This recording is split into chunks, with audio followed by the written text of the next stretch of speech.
frankly, anti-Semitism. And it's brought up for that reason. But there's like a rational way to understand this event as a tragedy, as likely an accident, likely appalling military incompetence. And fortunately, they did pay compensation to the people affected by that. That's my overall thoughts on it. Thank you. Blake, did you have something to add, Tiffany? No, I think it was an interesting question. I guess I would ask why the question was asked in the what the I motivation didn't realize for the people was. were talking about it again. I've definitely heard other people bring it up throughout the years. I will say one interesting thing is that Dennis Prager actually wrote a letter, and he was kind of going through some of the claims made about Israel, and I think he was trying to kind of deal with it in a very rational way. And so this was a letter that he wrote before he got injured in October 2024, and he basically explained that his position had changed. He mentions that terrible mistakes happen in every war, and initially he thought the Liberty attack might have been another one of those mistakes. However, he is now, quote, persuaded that the strike on the Liberty was probably deliberate. He states in that letter that the attack, quote, if everything said about the attack on the Liberty is true, it appears to him to have been a criminal war crime.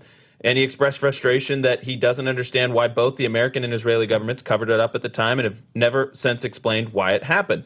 Now, that POV differs from a lot of the official narratives, but that's coming from Dennis Prager, who is about as Jewish as it gets. It was a dear friend of Charlie. And so I'm just saying, to Blake's other point, it was 60 years ago. Why does it have to be a guiding light about how we conduct ourselves now? And if even Dennis Prager, who is like I said, card-carrying Jewish guy, written the books of the Torah, the 5 books of the Torah. I think he's writing his 5th commentary on even now from being bedridden. We love Dennis. So, I mean, if he's willing to sort of reassess his the way he feels about that story, then I'm not afraid to, certainly. So I keep an open mind, but again, 60 years ago. And I think people use it as a for ulterior. It got brought up a lot in part because people would get uncomfortable when they were asked about it or they weren't familiar with it, and so it became kind of a meme for that reason. All right, gotta welcome back radio. 1 second. All right.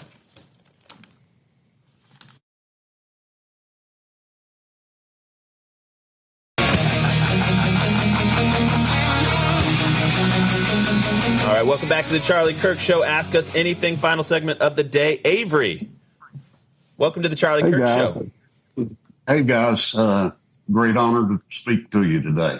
Thank you, sir. Appreciate all you do. Can't even begin to imagine what the challenges have been like. I have to think it's much like the disciples questioning God's timing when Jesus left them, and yet they picked up the ball, built on the foundation, and here we are 2,000 years later with millions and billions in the kingdom of God because of what they did. And you guys are like Thank you, that. Avery. So, thank you. I wanted to ask, I know this election last week was, I don't think you can really take that much from it, but to some extent, it is obviously a little discouraging. I'm one that wants us to win everything. So, me too. I don't want to give an inch. But so we've got 2026 coming up, and TPUSA and TPUSA Action, in my opinion, gave us the win for 2024. I know others have played a vital role, but what you guys did, Tyler, and was just incredible.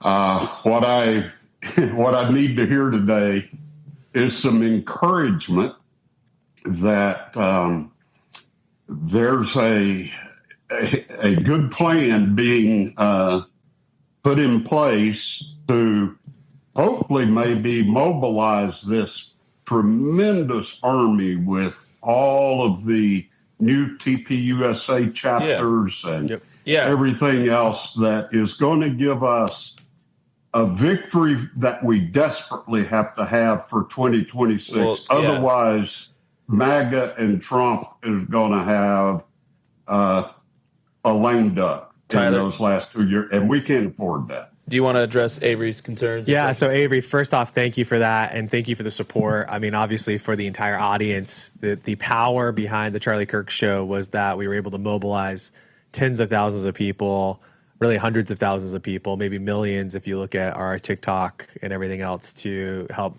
change the narrative, change the game for 2024. Completely agree with you. Actually, that's why we're so excited that Tiffany's here with us on campus. I mean, I can literally showcase to you the work that we're doing right now, not just for 2026, but 2028, 2030, 2032, is we're talking about everything 10 years out and working our way backwards, working with the biggest and most impactful organizations across the country to be able to put the boots on the ground where we need them in the right places. And this is the biggest problem, the challenge that we've talked about. Charlie talked about this incessantly. And we will start talking about this a lot more this year, now that the clock is ticking through 2026, is we're going to be talking about just the same way that Charlie was talking about all last year, of how the right has not done a good enough job at organizing bodies and putting people where we need them most impactfully, start to finish, across the country. And so the thing that we've been discussing all morning, and I will be into the late evening here as we work with Tiffany, is that we have a place to go and strategic targets that matter the most. And I don't know if you want to talk a little bit about that, Tiffany, about kind of the focuses and bringing people together.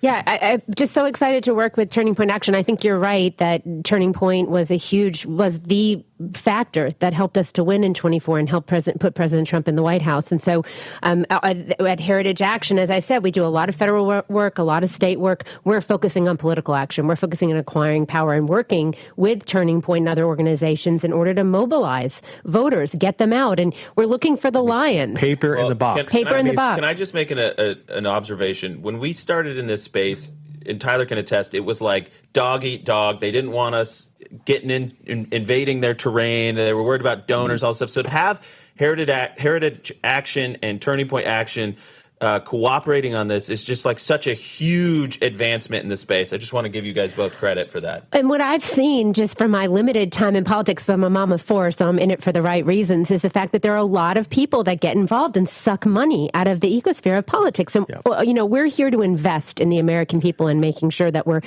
getting, as Tyler says all the time, more paper into the ballot box. Yeah, and that's the one piece that is probably most impactful, is that if we can just by 2 or 3 or 4 percentage points make the conservative movement more impactful with every dollar that's spent, and get that out to GOTV, get out the vote operations, chasing ballots, then you win significant. I mean, we're not talking 3 or 4% more elections. We're talking about 30 or 40% more elections. Well, and we got to wrap it up there because we're coming up at the end of the show. Blake Let's Neff, do one more. Let's do one more question. Let's do one more. After. Okay, in the stream. Fine. But to radio, to Real America's Voice, we say goodbye. We'll see you on Monday. Thanks so much.